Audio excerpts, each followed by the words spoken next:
میں نے کہا یا رسول اللہ میں آپ کی زوجہ. فرمایا زوجہ کیا ہوتی ہے؟ یا رسول اللہ میں ابو بکر کی بیٹی. تو نبی پاک نے فرمایا یہ ابو بکر کون ہے؟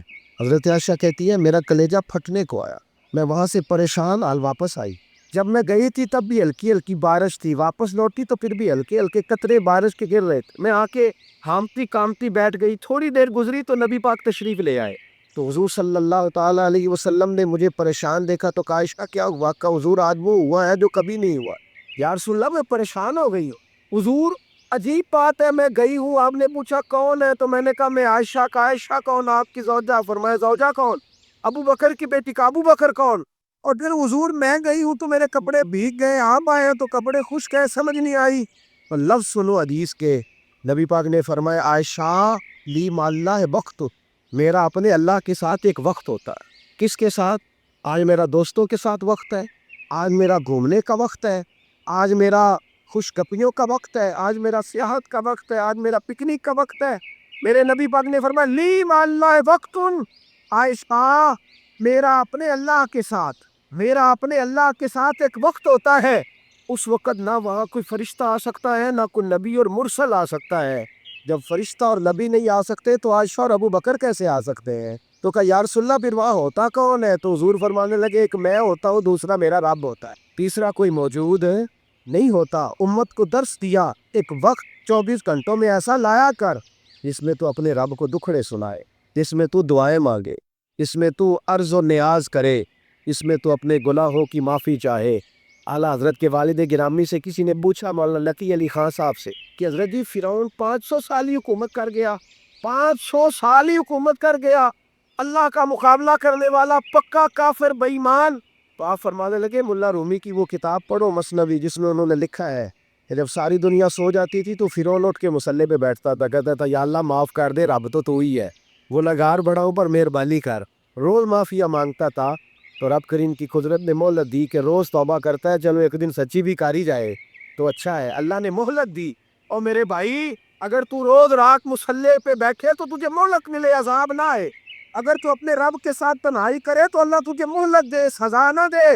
لیکن ہم یہ وقت نکالتے ہی نہیں. اللہ کے ساتھ میت کا ہمارا مزاج ہی نہیں. ترمذی شریف میں نبی پاک علیہ السلام پہ فرمایا دنیا داروں کو دکھڑے نہ سنایا کر، مالداروں کے سامنے رونے نہ رویا کر. یہ تجھے کیا دے سکتے؟ تو اٹھ کے جائے گا تو کہیں گے محنت کرتا نہیں، روز مانگنے آ جاتا ہے.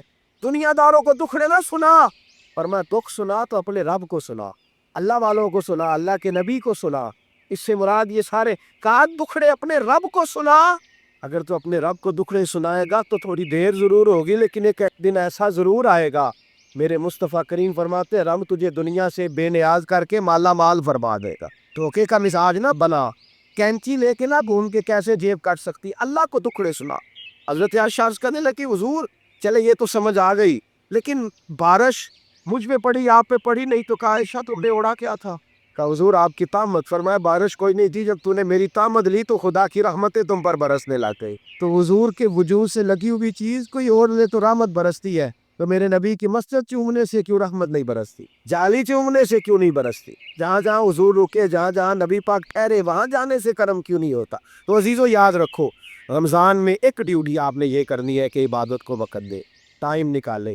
جو اتنے سے بھی فارغ ہے نا وہ 19ویں روزے تک کل فارغ ہو کے 20 کو اعتکاف بیٹھے. زندگی میں ایک دفعہ اعتکاف تو ویسے بڑا ضروری ہے. ہمارے بزرگوں نے لکھا ضروری ہے ایک بندہ اعتکاف کر لے زندگی میں ایک دفعہ، ہر سال کرے تو سنت ادا ہو. ویسے سنت مؤکدہ الکفایہ ہے، بستی میں اگر کوئی بھی نہ بیٹھے گا تو سارے گنہگار ہو. ہم انشاءاللہ اس مسجد میں اس سال اجتماعی اعتکاف کریں. میں نے یہ پروگرام بنایا ہے کہ لوگ اعتکاف تو بیٹھتے ہیں لیکن نہ بیچاروں کو قرآن مجید پڑھنا آتا ہے، نہ نماز وضو غسل کے مسائل آتے ہیں، نہ انہیں پتہ ہے کہ رات عبادت کیسے کرنی ہے. تو میں نے یہ ارادہ کیا اس سال، میں نے معافی لیا ہاتھ باندھ کے. میں نے کہا یار سارا سال میں پورے ملک میں گھومتا ہوں، اس سال رمضان میں میرا ارادہ ہے میں صرف اپنے شہر میں رہوں، میں کہیں نہ جاؤں، تاکہ جو جہاں سے بھی چل کے آئے اسے فون نہ کرنا پڑے، میں اسے مل جاؤں ویسے ہی. تو میں انشاءاللہ تعالیٰ یہیں رہوں گا اور رمضان کی 10 راتیں میں اپنے اعتکاف والوں کے ساتھ گزاروں گا. یہاں آپ لوگ آئے جو سنجیدہ قسم کے لوگ ہیں ان کو ساتھ لائیں، وہ یہاں آ کے اعتکاف کریں.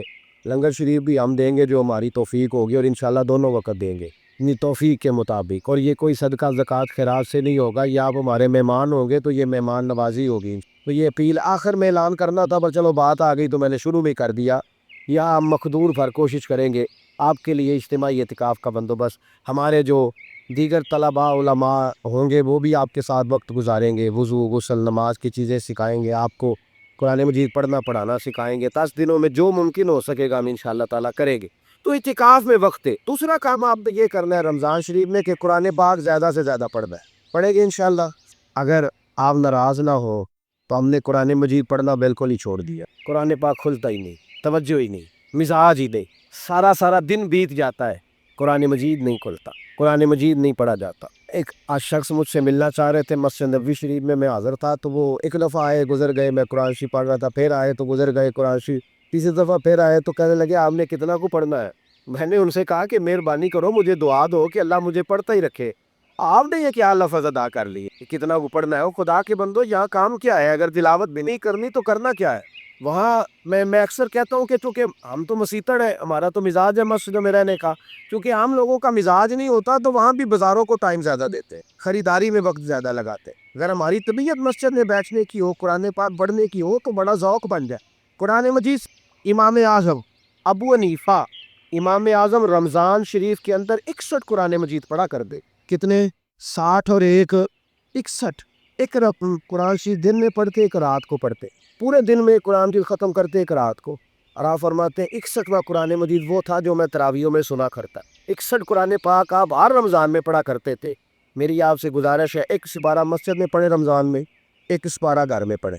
مسجد میں پڑھیں گے تو مسجد کا حق ادا ہوگا، اور گھر میں قرآن پاک کھول کے بیٹھیں گے تو بچے بھی آ کے پاس بیٹھ جائیں گے، چھوٹے چھوٹے بچے. یہ کبھی تجربہ کرنا، یہ بخشش کا ذریعہ ہے. جب آپ بچوں کی ماں سویرے سویرے بڑا اچھا دوپٹہ لے کے اور مصلی بچھا کے اور قرآن مجید کی ریل رکھ کے اور پھر اس کو خوشبو لگا کے جب کھولتی ہے نا، تو اس کی جو 2-2.5 سال کی بچی ہوتی ہے وہ بھی کہیں سے دوپٹہ ڈھونڈنے لگ جاتی ہے، وہ بھی دوپٹہ لے کے آتی اور دائیں بیٹھتی ہے. اس کا جو 4 سال کا بچہ ہوتا ہے نا، اگر ابا بیٹھا ہے، وہ 4 سال کا بچہ بھی کہیں سے ٹوپی ڈھونڈ کے لاتا ہے، اسے پڑھنا نہیں آتا لیکن وہ بھی آ کے نا سپارہ لے کے بیٹھ جاتا ہے. میں نے دیکھا ہے بچے تھوڑا تھوڑا ہلنے لگتے ہیں.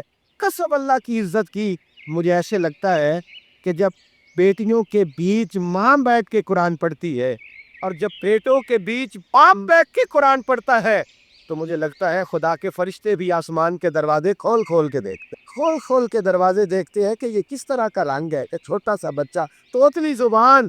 مجھے وہ حدیث پڑھ لینے دو جو امام جلال الدین سیوطی نے روایت لکھی ہے. فرمایا حضرت عیسیٰ علیہ السلام میں قبر کے پاس سے گزرے تو عذاب ہو رہا تھا، چند گھنٹوں کے بعد گزرے تو وہی رحمتوں کا نزول ہو رہا تھا. حضرت عیسیٰ عرض کرنے لگے مولا میری مجال نہیں میں پوچھوں، چند گھنٹے پہلے یہاں عذاب تھا، اب یہی کرم ہو رہا ہے. اللہ اب اس نے کوئی نیک عمل کیا تو ہے نہیں، قبر میں تو عمل ختم ہو جاتا ہے، اتنا کرم کیسے؟ تو رب کریم نے فرمایا موسیٰ بندہ بڑا گناہگار تھا، پاپی تھا، سزا کا حقدار تھا، پر جب انتقال اس کا ہوا تو بیوی اس سے